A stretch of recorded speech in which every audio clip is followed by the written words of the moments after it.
Aversion of potential troubles. Kung may kag aversion, kana bitaw imong gipunggan ba sa wala pa nahitabo.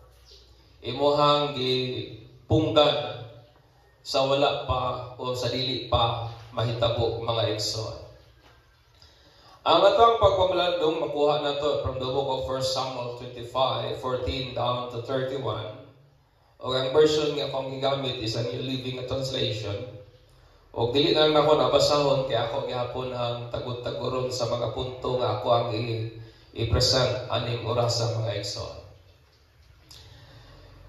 May butang gipamulong o I believe nga ato na rin nadunggan. Ngayon nila nga kana daw kunong mga troubles, mga problema, mga kakulian sa kinabuhi, mga lamas lang daw na sa kinabuhi. Amen. Nakadungog na ba na? Kaya na bitaw makadungog ka o problema, inod ka nga lamas na sa kinabuhi. O kung gamay na daw kuno kayo, mahimo po daw kunong tabang ang kinabuhi kay lamas raman siya. Murag asin ba? Na kung gamay ra mahimong tabang. Kung madaghanan na po, dili na po siya pleasant. Mahimong parat na po siguro kayo, kung naghagsili, halang na po kayo, kung naghagluya, halang na po siguro kayo. Kung daghang siguro ahos, siguro isog na po yun kayo ang baho sa ahos o uban pa. And, muna ngayon nilang ato na ko nagikinahanglan is a balance. Kinahanglan tag balansi mga igsoon. Muna nga, kung kaning butang nga tinuod, nanunsaon na ito pagdeterminar kung ang atong kinabuhi balansi na ba o dili. Aron nga makabatuntag usa ka pleasant or maayong kahimtang o kondisyon sa kinabuhi, my friend. Nga kung ang atong kinabuhi puro lang yun maayo, kung nagtuota nga kining mga problema, lamas lang din sa kinabuhi. Kung ang ato daw kuno kinabuhi is tanan maayo, then it is not good. Amen. Tungod kay dili man siya balance. That's why nakinahanglan ka o troubles aron nga mabalansi ang unsang maayo. Di ba tinuod? Nga kung ang kinabuhi puro maayo, dili na balance nga life. Para nga mahimong mabalansi ang imong kinabuhi, then nakinahanglan ta og mga troubles. Aron nga i-counter or i-balance ang mga good para nga natay balancing kinabuhi, my friend. That is, if we believe nga ang mga troubles is only an spices sa life. Nga kung masobrahan, mamaot, kung gamay ra pod, mahimong tab-ang mga igsoon. Understand me, sa sinugdanan pa lamang sa kinabuhi mga igsoon o sa wala pa makasala ang tao, life was all good. Amen. Ang kinabuhi puro gyud maayo, o walay troubles, walay kakulian, walay mga pan mga igsoon. Muna nga kaning troubles, butang kaning nga dili necessary sa life. It is a thing nga dili siya necessary, dili siya gikinahanglan sa kinabuhi. Tungod kay ang troubles nag-exist lamang kani sa panahon nga ang atong unang ginikanan nakasala mga igsoon. Amen. It exists, it comes into existence. Sa diha ang atong ginikanan nga si ibag siya nakasala sila mga igsoon. And sure, kining troubles, dili yun siya part o dili yun siya kabahin sa original creation sa ato ang maayo nga Dios. Amen. Ang troubles sa kinabuhi, it is not part. Dili siya kabahin o dili siya appeal sa original nga creation sa ato ang gamhanan nga Dios. Thus, ang troubles is not necessary sa life to make life balance mga igsoon. Napaba mo diha? Aning ato ang cursed state kay naman ta sa natinumlo nga kondisyon o kahimtang. Naging mga troubles o mga kakulian nga dili gid nato malikayan. Amen. As a result, aning sala sa tao, may mga problema, may mga kakulian, may mga apan sa kinabuhi nga dili gid nato malikayan. Sama sa kamatayon, nanobas can prevent or can avoid or can avert death mga igsoon. Sama sa famine o kaning kagutom o tinginit, sama sa mga balatian o ingon man gera o uban pa, mga butang nga wa tay kagahom sa pagpugong sa dili pa na mahitabo mga igsoon.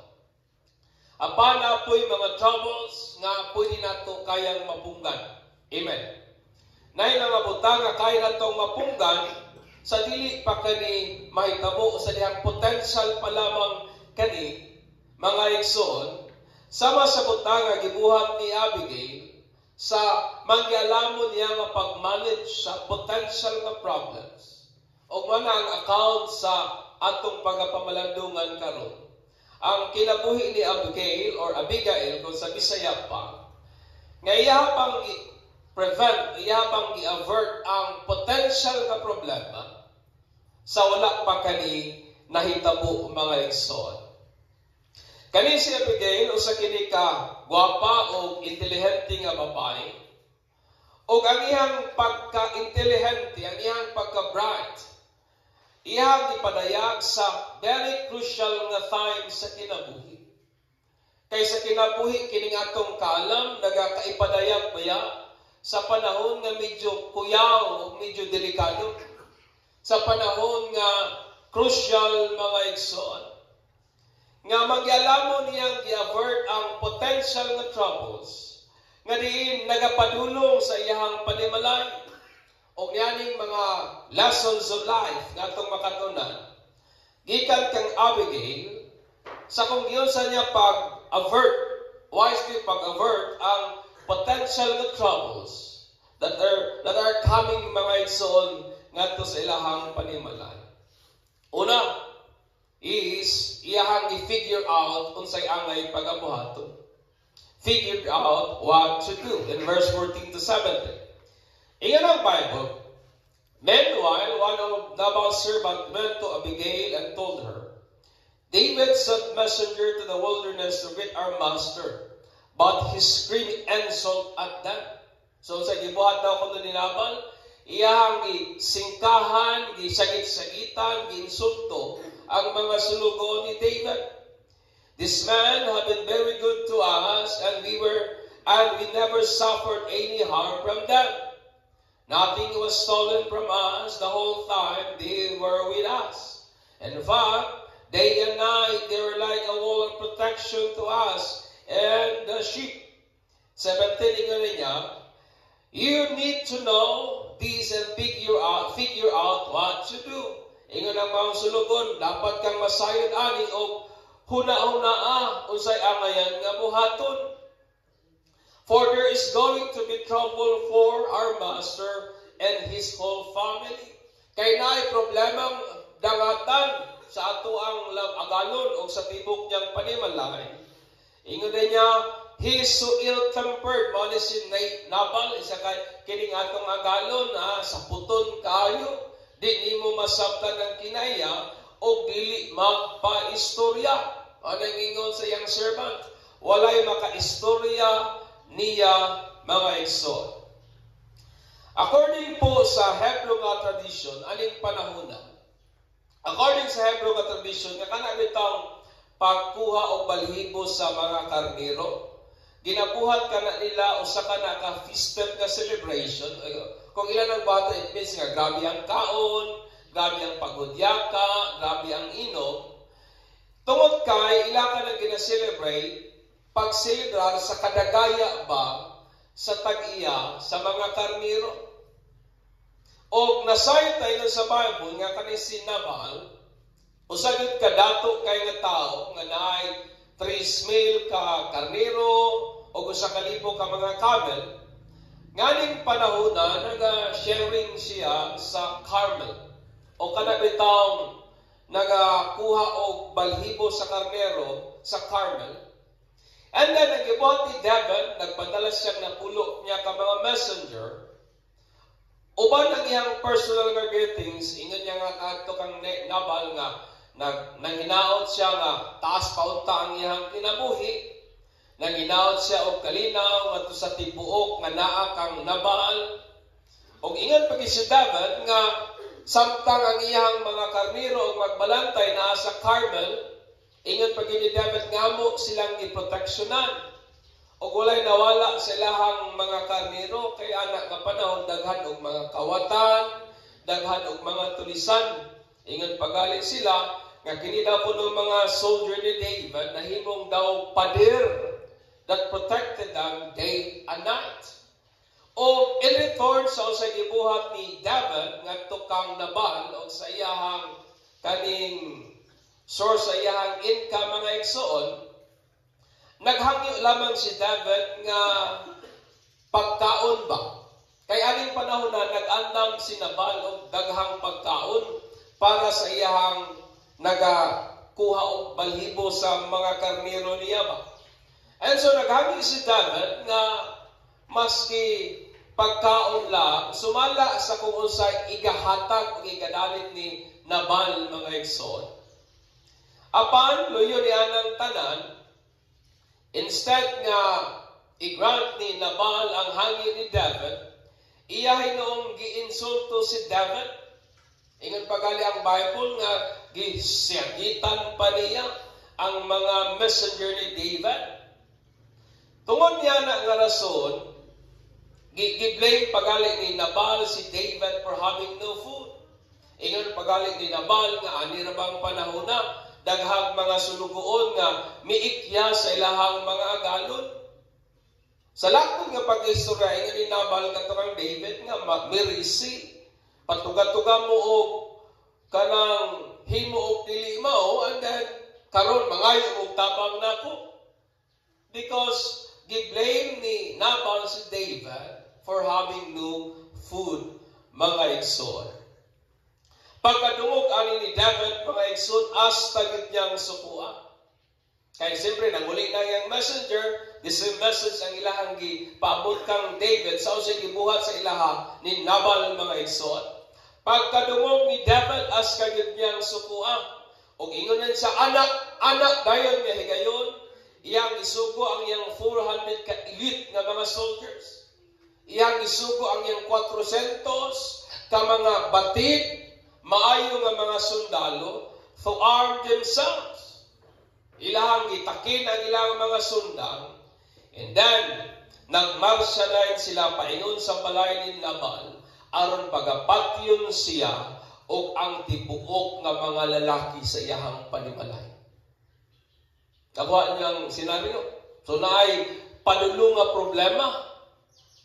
Naay padulo nga massacre kung wala pa intervene si Abigail, mga igsoon. Kaingon pagaling ni David, gipanumpa ko sa Ginoo nga kining mga tawhanan ni huton gyud ko ni sila, di ko ni paabtan og kana bitaw pagsubang sa adlaw. Tanan nga mga lalaki, patyon yun ni David tungod sa iyahang kasuko sa insulto nga gibuhat ni Nabal ngadto niya mga igsoon. Nabay usa ka sulugoon nga lalaki nga miingon ngadto kang Abigail sa unsay nahitabo. Og iya na giingnan si Abigail nga imuhang hunaon-naon o sa imong himuon ani.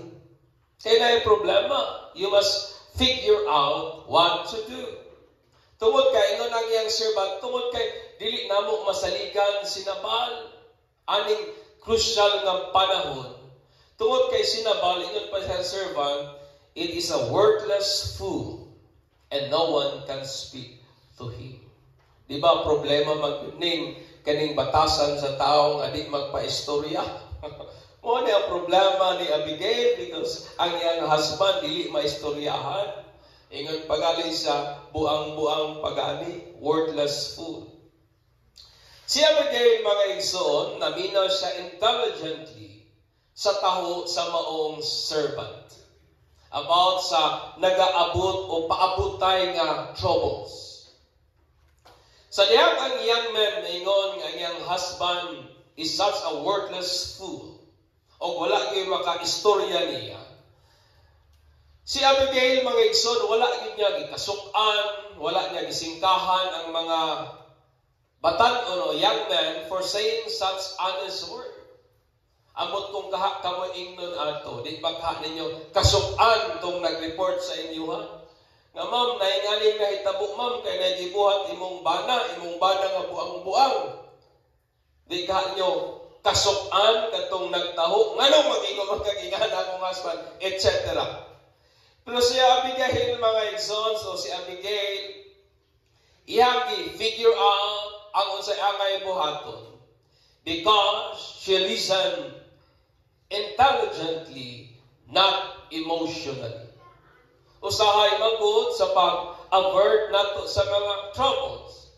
Usahay sa dihang nagapaminaw ta, nagapasulabi usahay ang atong mga pagbati pa.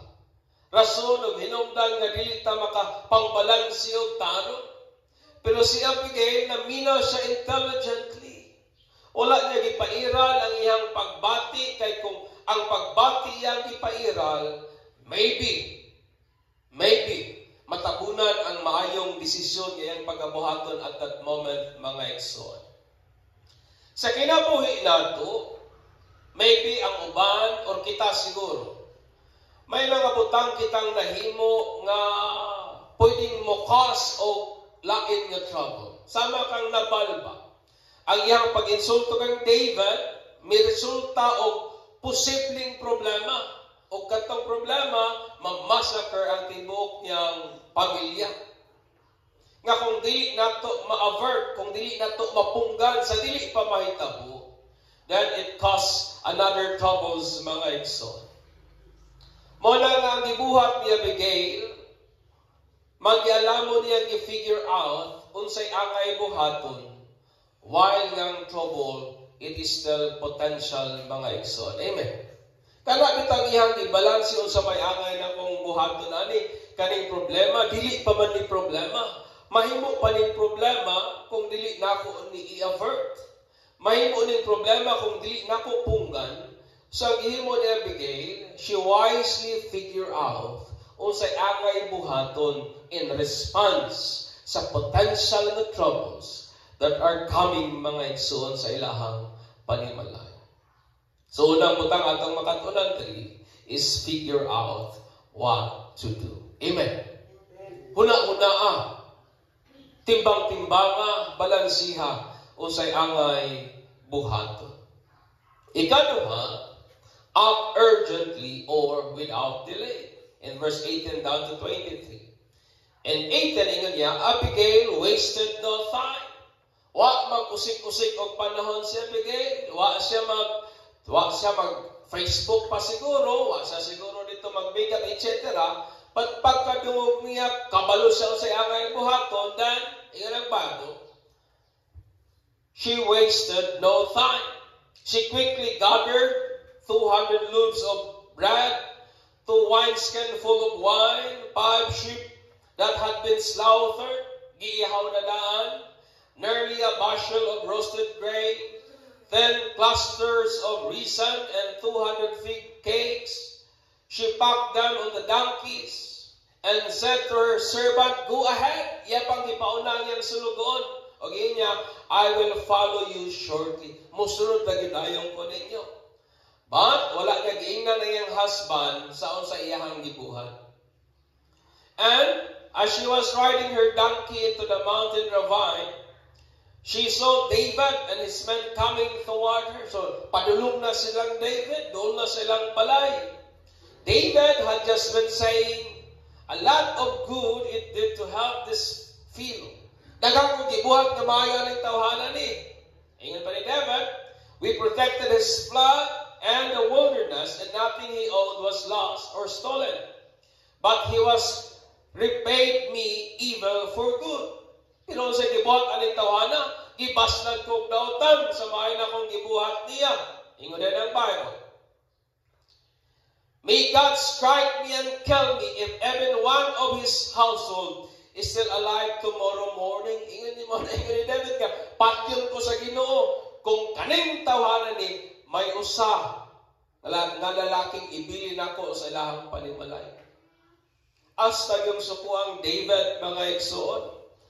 When Abigail saw David, she quickly got off her donkey and bowed low before him. pagkakita niya kang David, wa na siya maglangan-langan, minaog na siya, o mihapa sa tiilan ni David, mga igsoon. As Abigail figure out what to do, kabalo na siya o sa iyang gibuhat, no? Kaya ang ipangayo ni David, pagkaon raman. So ang iyang gibuhat, ihatag niya ang pagkaon, nakuha niya ang idea. May gipangayo ni David, food. Nag-andam siya pagkaon nga wala gigrant sa iyang foolish nga husband. Si then, wa siya mag-usig og time, nagdalik-dalik din niya, iyang giandam ang maong pagkaon, gisakay niya sa donkey, and then gisant ahead sa iyaha with haste. Gipadalik-dalik pagali niya ngadto sa ilahang David. Kabalo ba mo nga sa kinabuhi, na mga troubles o na mga kakulian that can be averted if we quickly take an action to address the potential troubles, mga igsoon. Na mga problema, posibleng problema sa kinabuhi, nga mapunggan lamang kung may buhaton dahil ta sa wala pa na mahitabo. Abigail act without delay towards sa potential na troubles. Wa siya maglangan, mga igsoon, kaya kung naglangan-langan pa si Abigail, hurot ang ilang mga lalaki, patay ang iyang bana, o dako nga problema ang ilang atubangon, mga igsoon.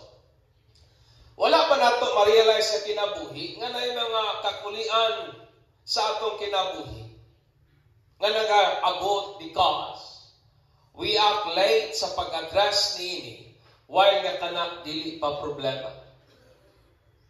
May mga troubles sa life nga ulahin na bitaw ang atong paglihok nga unta sa dili pa na problema, dili pa unta na mahimong ingana kung may gihimo kita while dili pa kana problema, mga igsoon. Kitang tanan na sayod kita nga too much dili gyud maayo sa health. Amen. Di ba kanang sobra di gyud maayo sa health? Too much nga sodium, daghan nga asin, daghan nga cholesterol, too much nga sugar, too much nga alcohol, will eventually magadamit sa sistema sa atong panglawas. Di ba tinuod? Yet, despite sa mao nga kahibalo, daghan gihapon ang wala mag-act in response anang potential nga problema. Nga kung dili nato kontrolon ang ato ang intake sa sugar, ang potential nga problema nga diabetes will soon at mahimog yung problema.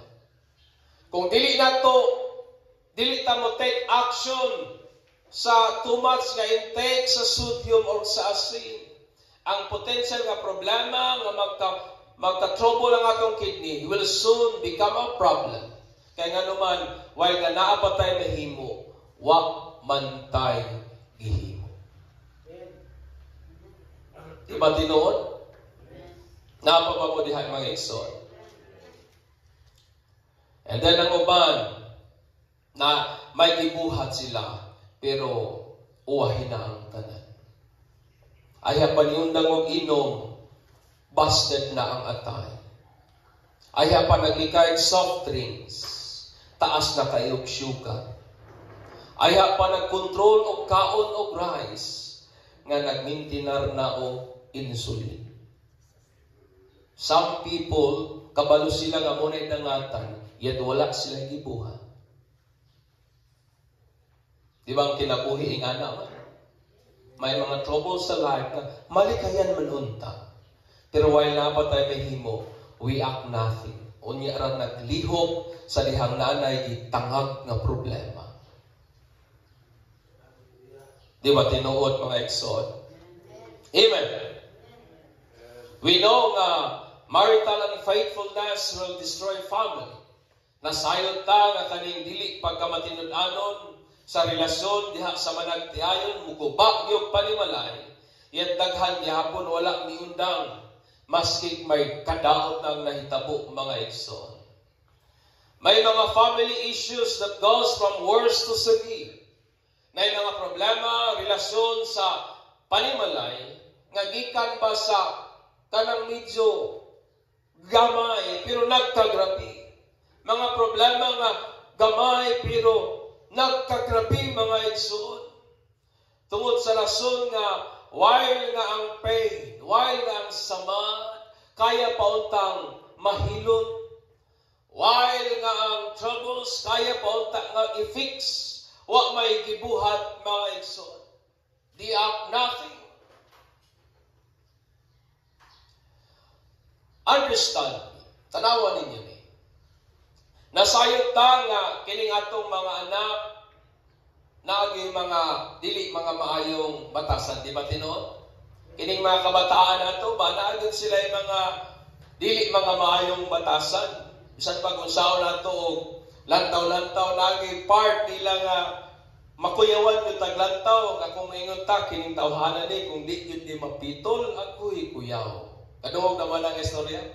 Kung dili ni ma-disiplina, kuyaw yun ning bataan ni mga igsoon.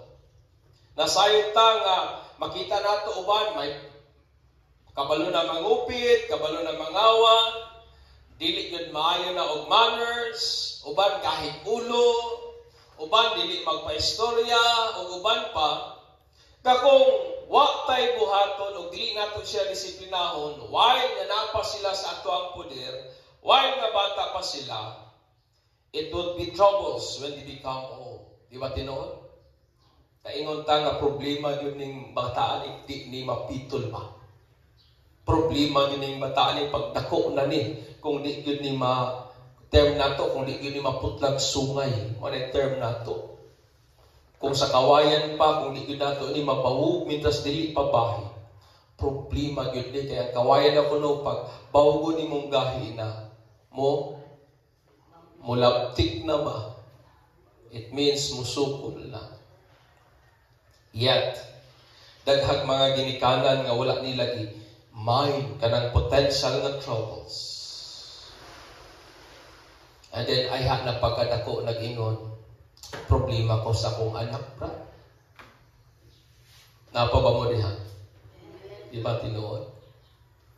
Atong bata pa, kabalo ka nga may pagkagahi og ulo, yet, wak tay gibuhat kay palangga lagi kayo nato. Nidako nga bit-bit kana nga maong kinaiyahan nga dili magpatuog ni kanan. And then pagdako na, then it becomes our problems. Ingon na dayon ta, brad, sister, problemahan gyud ko sa akong anak kay dili na maminaw.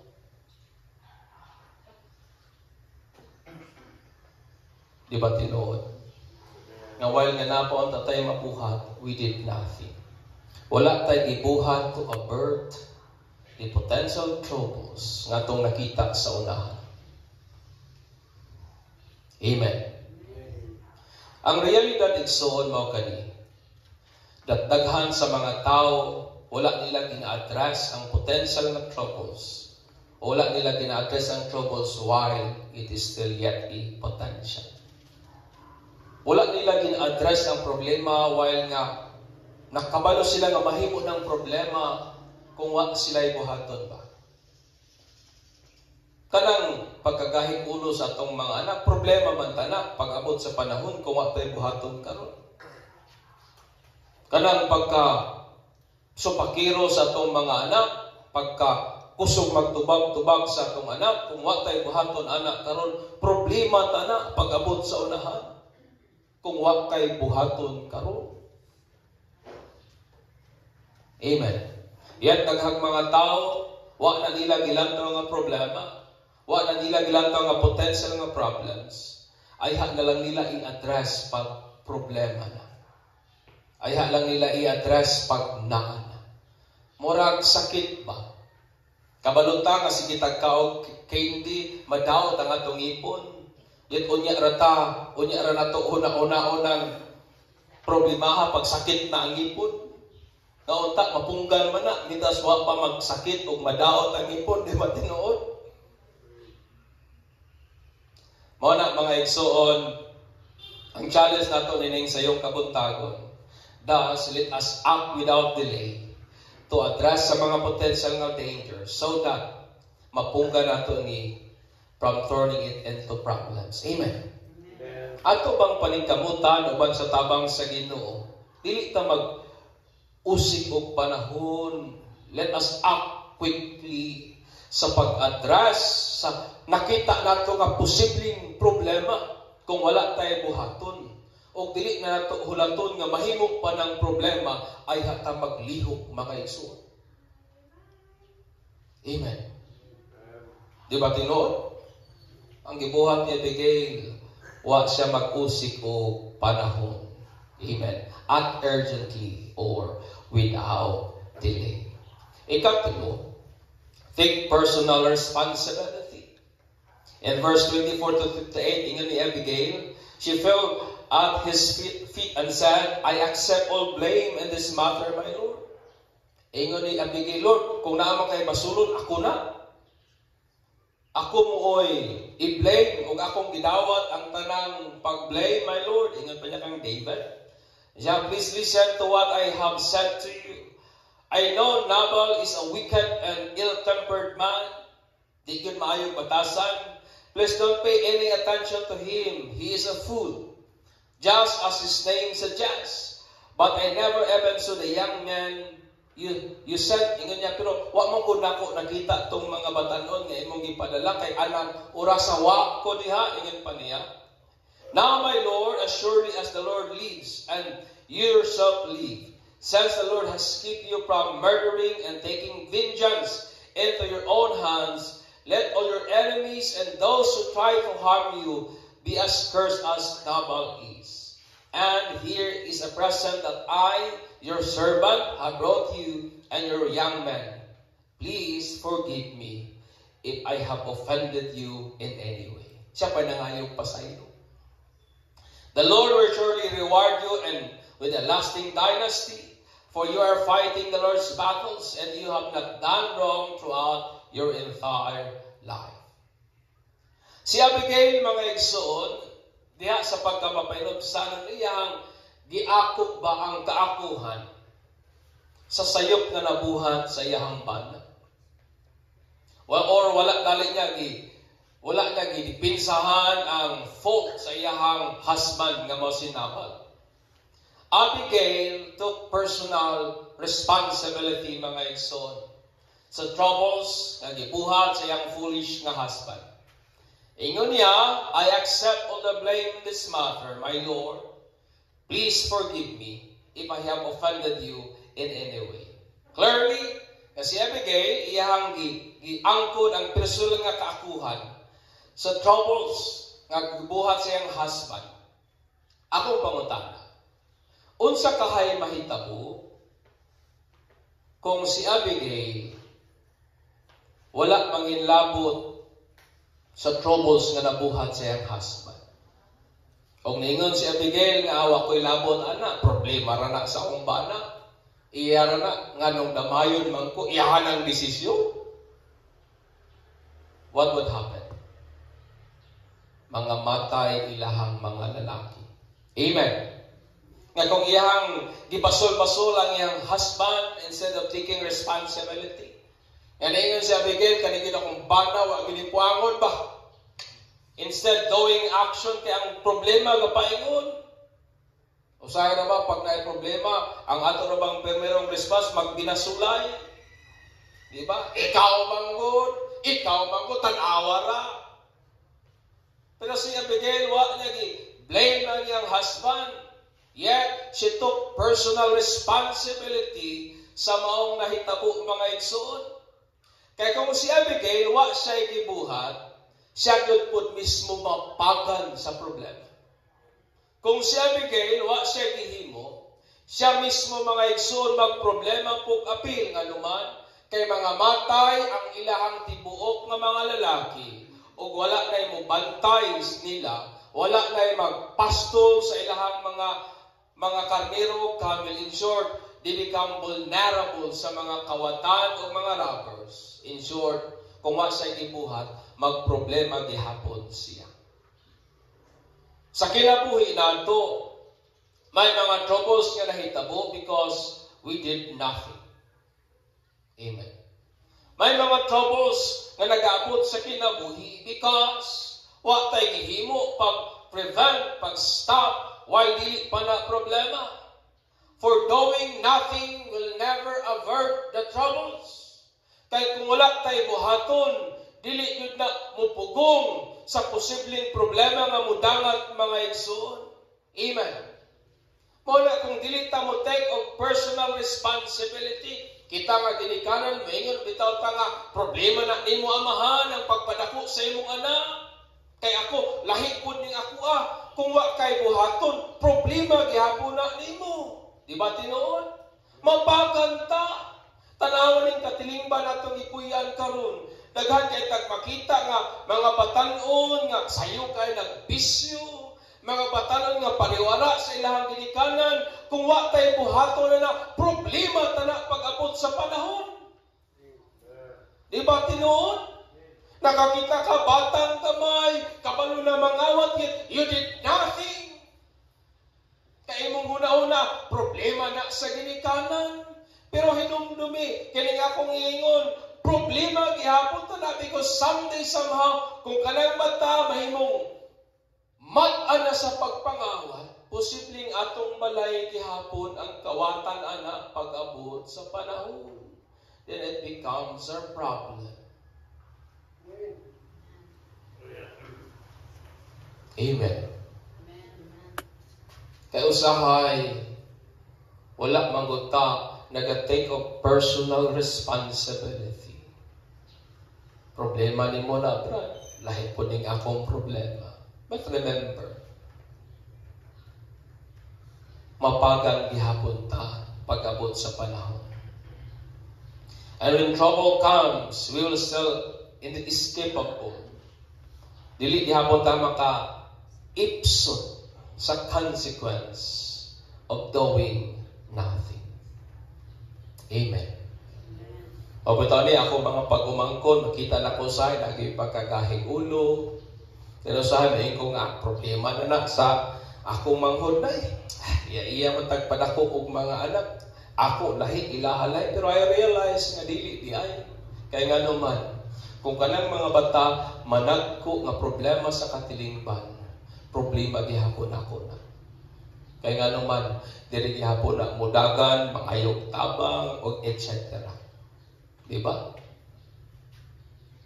Tinuod dili. It becomes our problem. Amen. Mo na nga dapat na kita ibuhato. We must take personal responsibility. Ikaw pa kung katapusan, consider the promising future.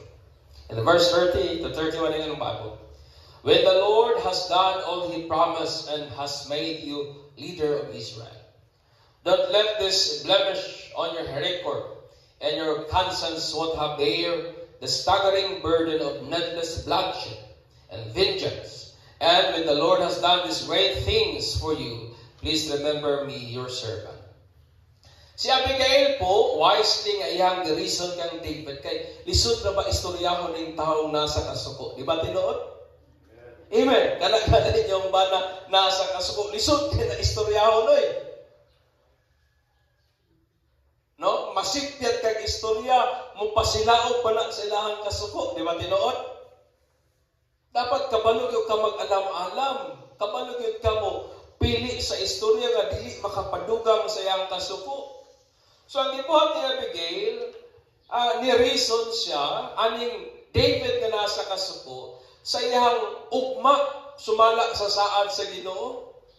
Ngayon ni Abigail, nga mahimo baya kang hari puhon sa Israel, o dili maayo nga magdala ka, aning butang nga sulod sa imong konsensya, aning salaod nga dili unta angayan, aning makakumitar kag sala nga dili angayan, tungod lang kay ni patol ka, aning akong buang-buang nga bana. Mo na ni Abigail kang David. Siya nga, it is needless for you. Dili na kinahanglan para nimo nga magbitbit ka sa imong konsensya, aning salaot nga imong nahimo, batok sa kong bana nga buang-buang mani. Di ba? So ang reason ni Abigail nga itong David is ang iyang ugma, ang iyang future as king ng mga igsoon. Wala lamang giso luwas ni Abigail ang iyang pamilya gikan sa troubles. Kundi igon po si David sa pag-commit o needless nga crime. Amen.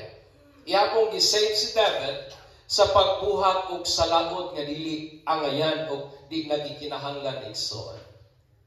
Sa kinabuhi nato, may mga troubles nga atong malikayan. Kung ato yung i-consider sa kanunay ang atong ugma, sumala sa mga saad sa Ginoo. Amen. Amen. Sa dihang kita na kinabuhi man ta paingon sa ato ang ugma, o ang atong ugma nagdepende man yun na sa ato ang karon. Pero without today, wala gid po'y future mga igsoon. As ikaw ako natay maayong ugma, naman tayo promising of future. Sumala sa saad sa Ginoo. But this promising future can be altered or thwarted by potential troubles kung dili nato ni i-address accordingly. Amen. Amen. Maayo kayang ugma ni David as king. Pero kung wala i-avert ni Abigail ang posibleng problema, makapatay gid si David o dalon to niya sa iyang konsensya tibuok kinabuhi. Muna mga igsoon nga sa pag-atubang nato sa potential nga mga troubles, i-consider yun nato permi ang atong ugma sumala sa saad sa Ginoo. Amen. Napapabodihan. Sa kinabuhi, there are troubles that cannot be and can be averted. May mga problema, kakulian nga di malikayan sama sa kamatayan. Pero may mga problema nga pwede nato malikayan. So next one, conclusion. Sa diyang magatubang tao mga potential na troubles, kung may itag potential, it means posibleng mahimong problema ka. Kung wag tayo buhaton. That can be prevented. It is intelligent to avert them rather than to allow them to happen. Di ba? Mas mangyalamon nga ato ng punggan kaysa tugutan nato nga mahitabo. Di ba tinuod? It is wise nga pungganin mo na kaysa tugutan ni mong mahitabo. O ato nagibuhat by figuring out what to do. Una-una unsay angay buhaton. Kini nga akong anak nagpakabadlungon. Think unsay angay buhaton. Acting urgently, ayo na dahil paglangan-langan. Taking personal responsibility and by considering the promising future. That's why po, ani sa iyong kabuntagon, we can lighten our load in life by learning to avert potential troubles from happening. Atong magaan-gaanan ang butang atong ginapasan sa kinabuhi. Kung makabaluta, pungkan ang posibleng mga problema nga dili na unta mahitabo. Napapabodihan. And that is the wisdom of Abigail. Iyahang i-avert ang potential troubles from happening. Amen. Manidugtang